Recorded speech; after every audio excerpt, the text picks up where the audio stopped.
Entre provas, suspeitos e silêncio, esconde-se uma verdade sombria. Baseado em fatos reais, este é mais um caso que marcou a história. Não esqueça de se inscrever, compartilhar e ativar o sininho. Prepare-se, a investigação vai começar. Eu me lembro claramente do que estava fazendo e como foram os dias seguintes ao início desse que se tornou um crime hediondo, muito conhecido e muito comentado até hoje. Um caso que o Brasil não esquece. O caso Eloá, que foi acompanhado ao vivo durante todo o tempo do sequestro e ao vivo, infelizmente, acompanhou também a morte de Eloá. Um novo documentário que foi lançado recentemente traz pontos inéditos, trechos do diário secreto de Eloá, o que dói muito, dói mesmo assim pra gente que tá vendo aquele documentário, dói no coração ver uma menina tão jovem, tão cheia de sonhos, com tanto amor pela família, pelos irmãos, quando ela estava lá no cativeiro, toda a preocupação que ela tinha com os pais, até aquela cena em que ela sai da janela e pede calma para a mãe, porque a mãe fica muito nervosa em vê-la. E o documentário traz tudo isso que a gente já está acostumado a ver, todas essas cenas que ficaram marcadas até hoje, tanto tempo depois, verdades como, por exemplo, o diário de Eloá.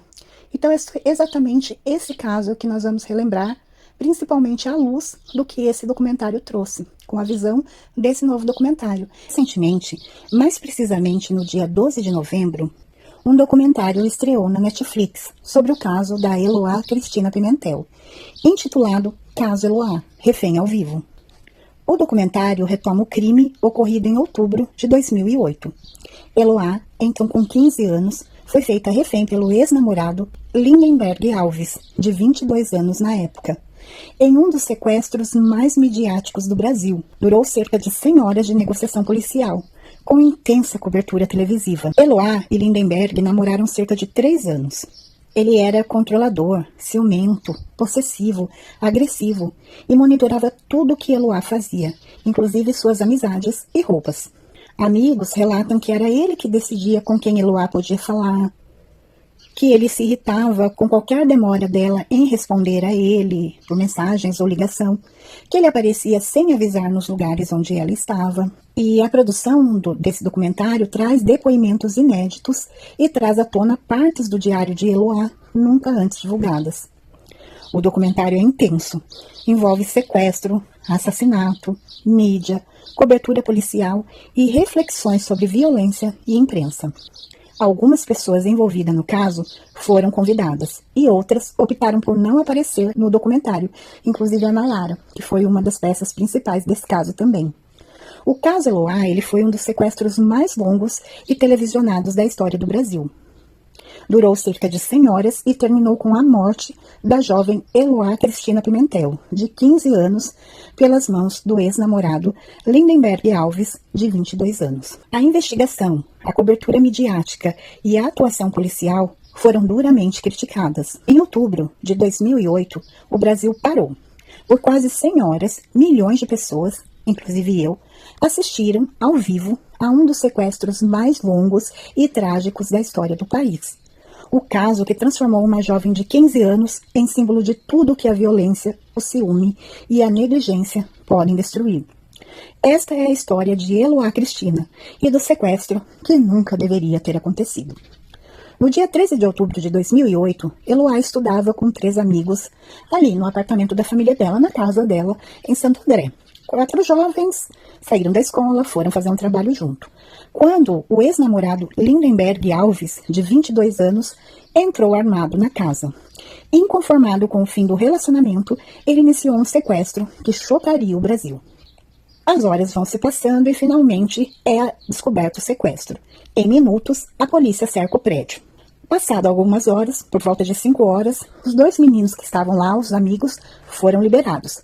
Mas Eloá e Nayara permaneceram como reféns. O país inteiro acompanhou tudo, minuto a minuto, diante das câmeras, que nunca se desligavam.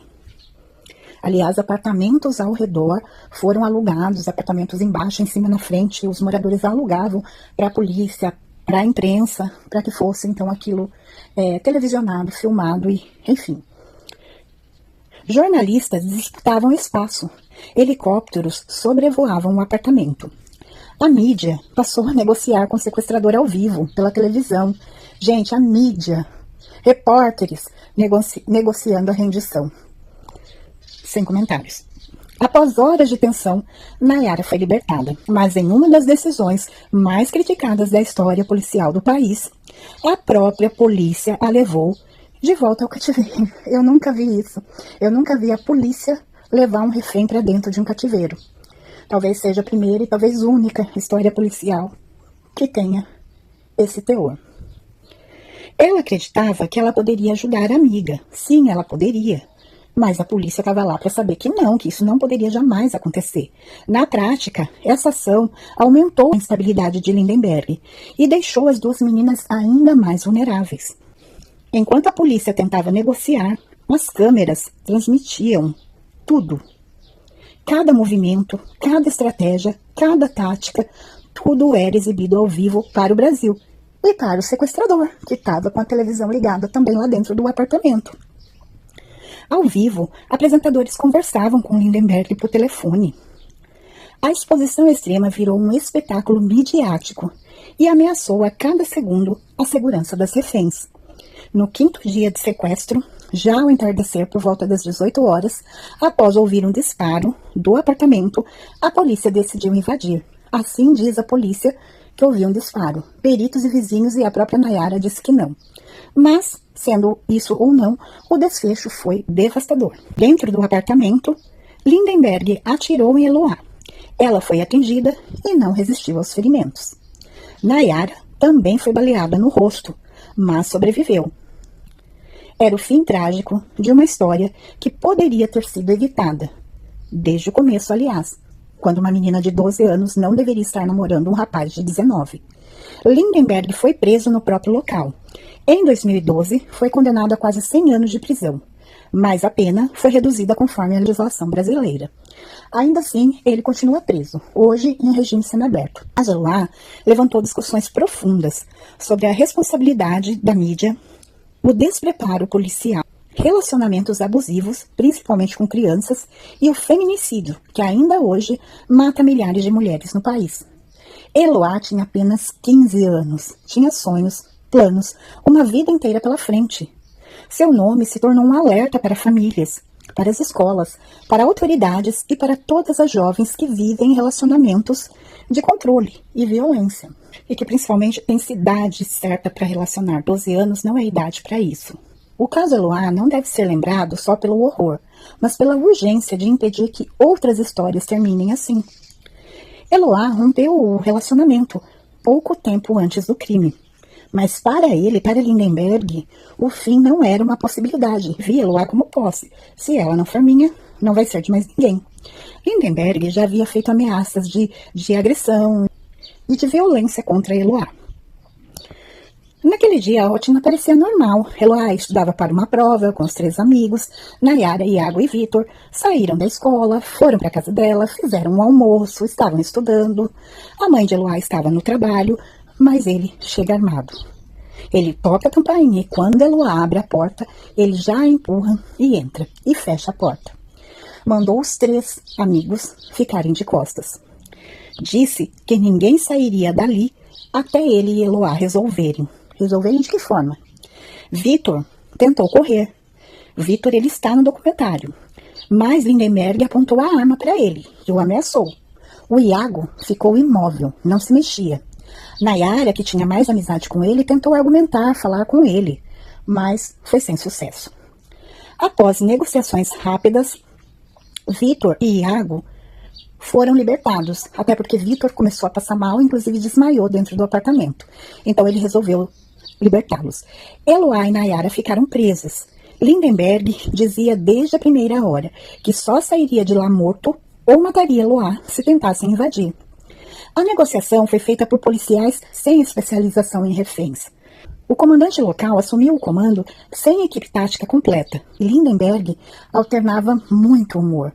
Ele tinha momentos de calma, que ele conversava, que ele falava que ia libertar. Momentos de fúria, que ele gritava, ele disparava, ordens, ameaças, ele atirava, ele gritava com as meninas. Eloá estava, sim, com muito medo, mas ela tentava mostrar calma pela família que estava lá fora e por Nayara também. Alguns relatos indicam que ela repetia frases como: fica calma, ele não vai fazer nada. Ela dizia isso para Nayara: a gente vai sair daqui. Mesmo, no fundo, não acreditando nisso, ela tentava manter a amiga Nayara lúcida. A cobertura ao vivo nas televisões 24 horas, repórteres nos corredores do prédio, helicópteros filmando janelas, especialistas opinando minuto a minuto sobre tudo o que acontecia, falando da tática que a polícia usaria a seguir, e o Lindenberg, o sequestrador, assistindo TV lá dentro do cativeiro, vendo tudo isso. Ele ficava muito mais nervoso porque ele via movimentações da polícia, ouvia o que a polícia estava planejando. A imprensa informava o sequestrador sobre as táticas externas, as táticas que a polícia usaria. Isso é um absurdo. Cobertura ao vivo 24 horas. Repórteres nos corredores do prédio. Um repórter conseguiu ligar para o apartamento e falar com o sequestrador, com o Lindenberg, ao vivo. Isso desequilibrou Lindenberg, que passou a se sentir poderoso, importante, no centro das atenções. Após 32 horas, Lindenberg permitiu que Nayara saísse, mas depois pediu que ela voltasse para intermediar. E pasmem, a polícia permitiu. O erro mais questionado nesse caso: a polícia levou a Nayara, a refém, de volta ao cativeiro. Seria cômico se não fosse trágico.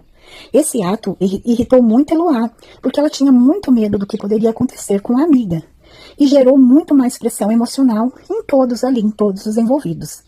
E deu muito mais controle psicológico para Lindenberg. Colocou Nayara novamente em risco. Especialistas, e não precisa nem ser especialista para saber disso, mas eles falam que essa decisão nunca deveria ter sido tomada. Alguém aí duvida disso? O comportamento de Lindenberg era muito peculiar. Ele obrigava a Eloá a ficar perto da janela para impedir a invasão.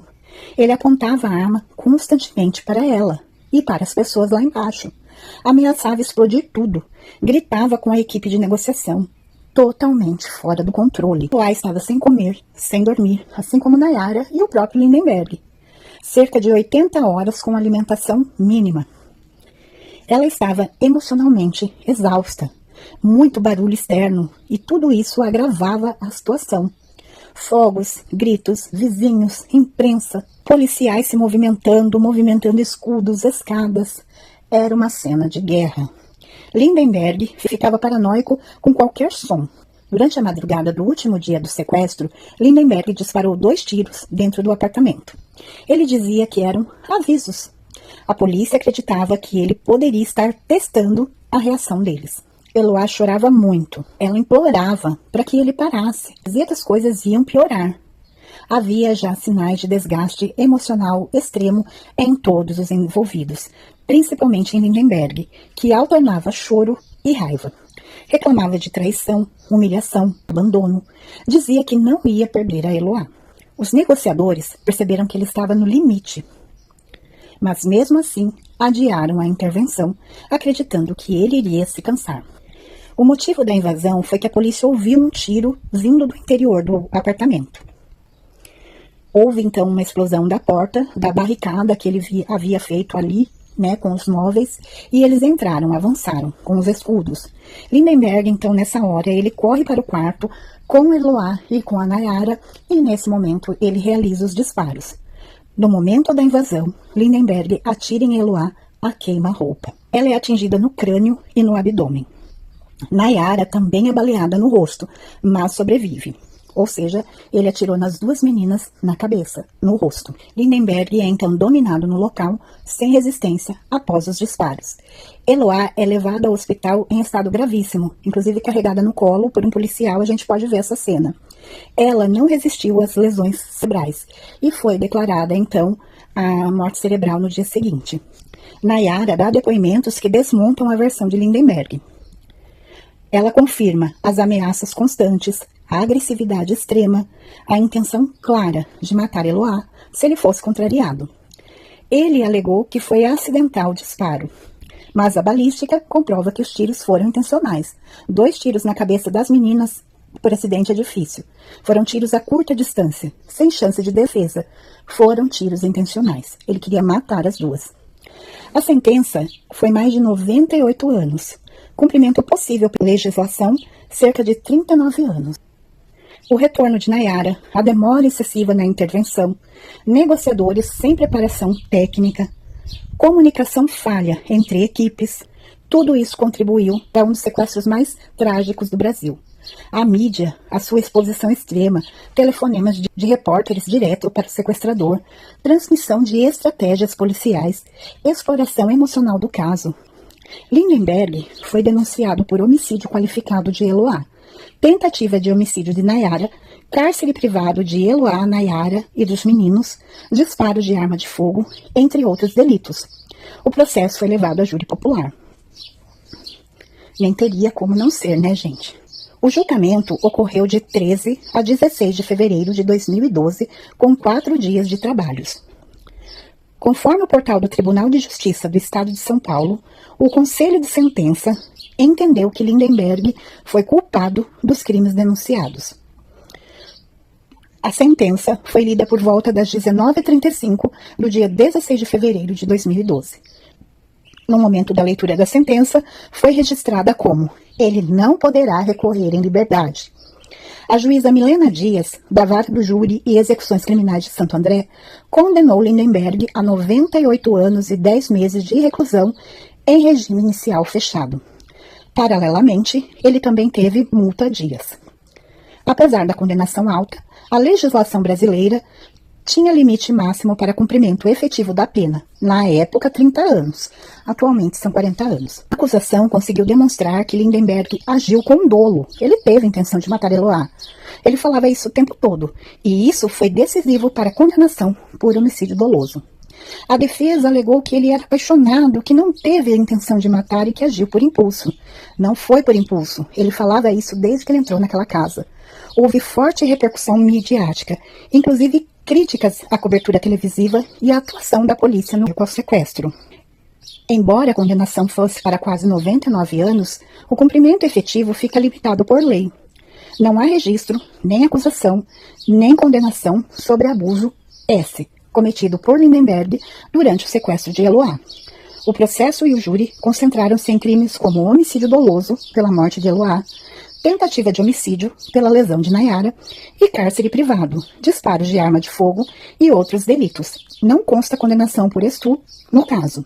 Importante é contextualizar aqui duas coisas. Depoimentos, especialmente os de Nayara, descrevem agressões físicas, ameaça, violência psicológica durante o cárcere, mas isso difere de uma acusação formal de violência S. Há reportagens também que lembram que Eloá começou a namorar Lindenberg quando ela tinha 12 anos, era muito jovem. O que anos depois passou a ser tido à luz da Lei 12.15/2009, que trata de estupro de vulnerável. Porém, isso trata de contexto de relação pregressa e não de um crime S apurado e julgado durante o sequestro. A família de Eloá não é uma família pública, então quase não existe informação detalhada ou atualizada sobre a vida pessoal deles, apenas o que passou no diário. Justamente pela preservação da privacidade. Foram muitos traumas, eles merecem respeito, mas há alguns pontos públicos e já conhecidos que posso contar para vocês com segurança. A família passou por anos de acompanhamento psicológico e recebeu apoio de organizações e profissionais devido ao impacto emocional enorme do caso. A mãe, a Ana Cristina, em entrevista dada alguns anos após o caso, ela disse que continuava vivendo com a dor, mas tentava seguir a vida, um dia de cada vez. Ela sempre evitou a exposição constante, e não há registros recentes mostrando sua rotina atual, o que sugere que ela preferiu uma vida mais reservada. O pai e os irmãos também mantiveram uma postura muito discreta. A família participou de algumas homenagens a Eloá nos anos seguintes, mas depois optou pelo silêncio, para preservar a própria saúde emocional. A escola, onde Eloá estudava, chegou a fazer atos em memória dela. O caso Eloá não gerou uma lei nova específica com o nome dela, mas influenciou profundamente debates e práticas dentro da segurança pública, da justiça criminal e da proteção a mulheres em situação de violência. Esse sequestro é considerado um marco negativo, que expôs falhas e impactou políticas e protocolos depois de 2008. Houve pressão por mudanças nos protocolos de negociação em sequestros. O caso mostrou falhas evidentes, exposição excessiva à mídia ao vivo, interferências externas nas negociações, falta de um comando único e especializado, Como impacto, em vários estados, as PMs revisaram protocolos de cerco e negociação. O uso de equipes especializadas como GAT, o BOP, passou a ser exigido com mais rigor. A interferência da mídia em operações passou a ser mais limitada em situações de alto risco. Houve reforço no debate sobre violência doméstica e relacionamentos abusivos. O caso expôs a dificuldade em identificar relacionamentos controladores envolvendo adolescentes, a falta de canais de denúncia para jovens, ampliou discussões sobre relacionamentos abusivos entre jovens, hoje mais reconhecido como um risco real. Fortaleceu campanhas nacionais como Violência contra a Mulher, Denuncie 180. Influenciou escolas e programas sociais a abordar sinais de controle, ciúme e possessividade. Discussão sobre a Lei Maria da Penha para adolescentes. Embora a lei já existisse desde 2006, o caso Eloá levou especialistas a debater se adolescentes poderiam e deveriam ser protegidas pela Lei Maria da Penha quando sofrem violência de namorados. Hoje, a aplicação é aceita quando há violência praticada por parceiro íntimo, independentemente da idade da vítima. A transmissão ao vivo do sequestro interferiu diretamente no andamento da negociação. Depois disso, vários comandos de polícia passaram a restringir fortemente a aproximação da imprensa em ocorrências críticas. O caso é estudado em cursos de segurança como exemplo de erro estratégico por exposição midiática. O caso virou referência em cursos de formação de negociadores, teses sobre violência doméstica, estudo de psicologia criminal, protocolos de gerenciamento de crise. E essas pesquisas são usadas para aperfeiçoar políticas públicas, mesmo que não sejam leis propriamente ditas. Não houve mudança legal direta. O caso reforçou pressões públicas por penas mais severas em crimes contra mulheres. Contribuiu para discussões que mais tarde influenciaram legislações como a Lei do Feminicídio, de 2015, e a Lei do Stalking, em 2021. Reforços em políticas de atendimento a mulheres, embora não derivem diretamente do caso, o episódio ajudou a manter o tema na agenda pública. Complexos no sistema de segurança escolar. A morte de uma adolescente dentro de casa durante uma atividade escolar levou as escolas e as secretarias de ensino a criarem programas para identificar alunos em situação de relacionamento abusivo. O aumento de campanhas voltadas a adolescentes. O caso Eloá não criou uma lei nova, mas mudou práticas, protocolos de segurança, política de atendimento a mulheres e reforçou debates que influenciaram legislações posteriores. Ele é lembrado como um marco trágico que expôs falhas. O silêncio que ficou depois daquela porta arrombada, o Brasil inteiro aprendeu, de forma amarga, o peso de uma vida interrompida antes da hora. Eloá, com seus 15 anos, seus sonhos simples, seus cadernos abertos sobre a mesa, tornou-se símbolo de tudo o que nunca deveria ter acontecido. O tempo passou, mas a dor de sua partida ainda ecoa. Não apenas nos corredores da justiça, mas no coração de cada mãe, cada pai, cada jovem que viu naquele caso um alerta cruel sobre a violência que se esconde onde deveria existir afeto. Eloá não voltou para casa, não vestiu a beca da formatura, não viveu seus planos, não conheceu o amanhã.